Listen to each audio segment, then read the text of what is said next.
Is the Rainforest Adventures Discovery Zoo in Sevierville worth the time or cost to visit? Let's learn more about this small and somewhat obscure family attraction in the Smoky Mountains. Welcome to Bear Facts, where we explore the Smoky Mountains one bear fact at a time. If you never heard of the Rainforest Adventures Discovery Zoo, which is a really long name, let me tell you, you're not alone, because even I said, "What's that? I never heard of them. Where is it?"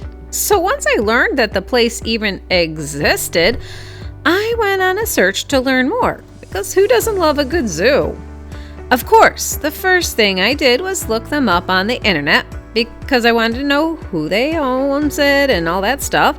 A quick Google Maps search told me the location, which is in Sevierville, Tennessee, not Pigeon Forge. It's not directly on the parkway either, which is a real good reason I missed them. You really need to be looking for them to actually find them. They're up near Governor's Crossing Mall and down the road from Walmart, but they are on a side of the road called NASCAR Drive. I'm so interested in learn why they called that road NASCAR Drive, because there is no raceways anywhere near there, but I digress.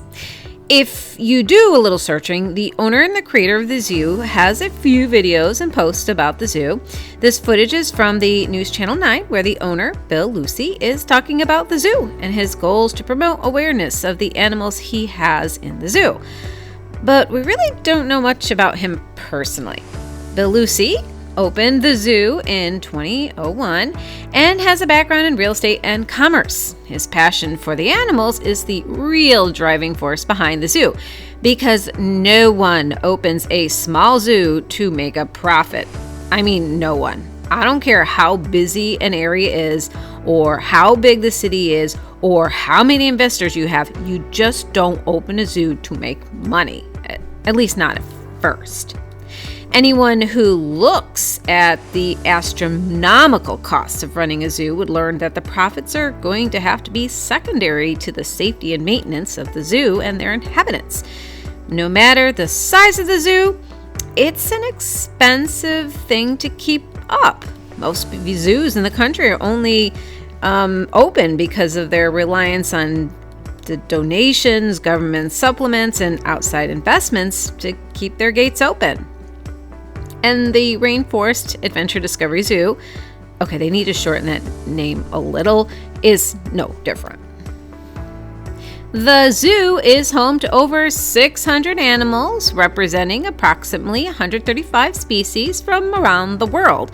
The animals are housed in a 15,000 square foot building, which is all temperature controlled. I think they said they keep it at 76 degrees year long. Most of the zoo is inside, but a portion is outside. During the summer months, they have birds and tortoises, but as you can see from our visit in this video, it was winter and most of the animals were all inside. The zoo is open daily from 9 a.m. to 5 p.m., 363 days a year. Yes, I can do some math. Closing only on Thanksgiving and Christmas Day. I guess even the animals get a holiday. Somewhere I read that the zoo was themed by a leading zoological contractor with experiences with projects like the Disney Animal Kingdom. I don't have confirmation on that, but that's what I heard. The zoo offers visitors an immersive experience into the diverse ecosystem of the rainforest. The theme is the ancient ruins, and you might find, one of these in the rainforest, I guess. So yeah, big surprise there. But hey, if the theme fits, go with it. The zoo has their own parking lot, and it's free to park there. Yay, for free something. If you're visiting the area and using the trolleys, you can get off at Walmart, Governor's Crossing, or even Tanger's, all of which are within walking distance. There isn't a direct trolley access that I could see. You can purchase your tickets online, but unless you're paying for the sloth encounter and need a specific date, I wouldn't bother, because you can find one of the coupons from their ads and you'll save money on your tickets in person. And yes, they take credit cards. So the cost of admission is probably what gets most people upset. Adults are $20 and kids are $13. That might not seem like an unreasonable price, but this isn't a very big attraction, and it might take the average visitor only about an hour to walk through. So if you're visiting with a family of 4, you just shelled out over $70 for an hour attraction. And that's if you blindfolded the kids on the way past the gift shop. Now, I get the reason it's expensive. It costs a lot of money to run a zoo. The animals need vet care, food, temperature regulation, and the staff to tend and take care of them. I would hazard a guess that the zoo is not making much money on admission fees. But as a tourist, they won't see things that way. Their goal is to have fun and try to keep on a budget. So for many people, they just won't see the value in the zoo. But here is where you need to decide if the place will be good for you. First off, the value of anything is based on personal perspective. If you take the time to walk around, read the descriptions, and slow down, you can get good value for your money. The layout of the zoo is pretty basic, and most of the animals are inside glass enclosures.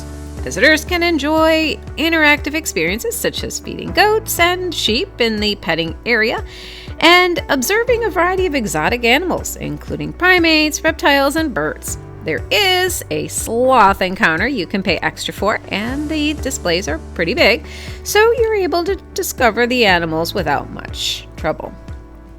And though the zoo doesn't have elephants and large mammals, there are plenty of smaller, cute ones that the young kids will have fun looking at. And those of you who enjoy the reptile variety, there are plenty of lizards, snakes, and scaly critters to entertain. The zoo also houses a few exotic birds, though if you are looking for birds, I suggest heading over to Parrot Mountain in Pigeon Forge for a full-on interactive experience. As I pointed out, it was winter during our visit, and most of the birds were inside. Good thing, because it was cold. The tortoises were also inside, and most of the outside exhibits were shut down. But the outside area has goats and llamas and were open, and people were welcome to walk around.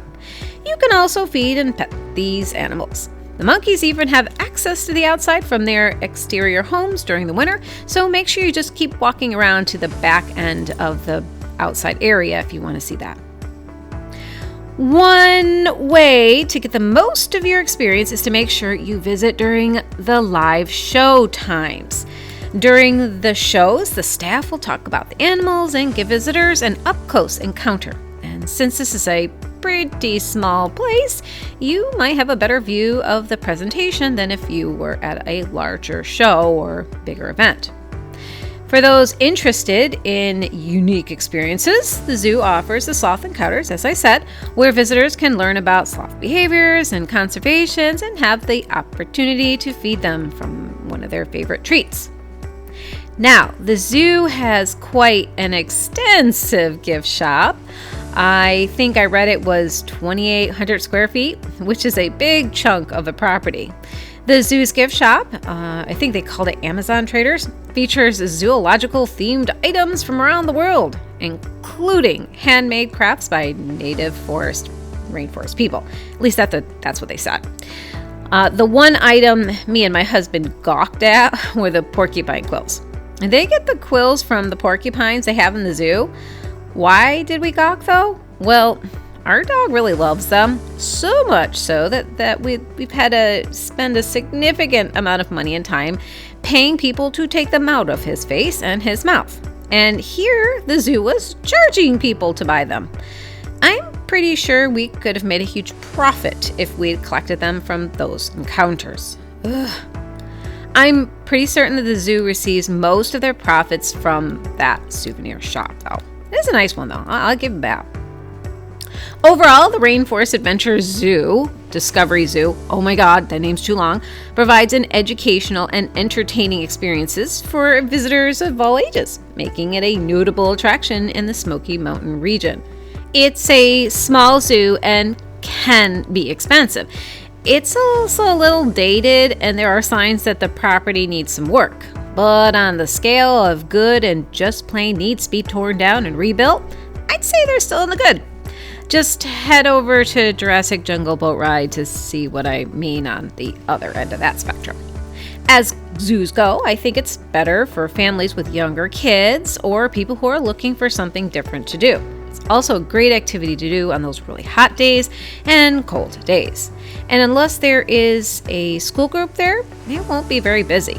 Whether it's worth the cost will depend on how much you can take from the experience yourself. I hope this video helps you learn more about the Smoky Mountains or helps you plan your own next trip.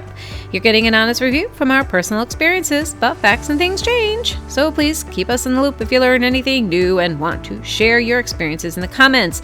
Thanks again for visiting us at Bear Facts of the Smoky Mountains. Please click that button and subscribe to our channel.